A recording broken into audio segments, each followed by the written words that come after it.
Hindi,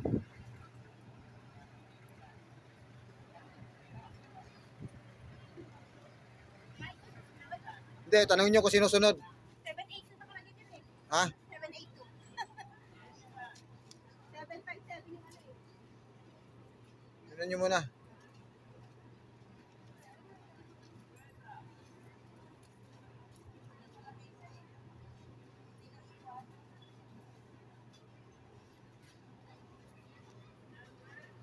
Sakay na sila si ate.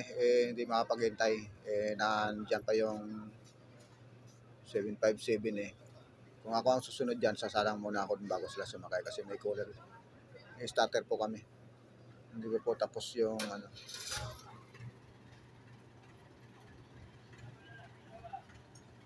Dalawa pa pala kulang dun.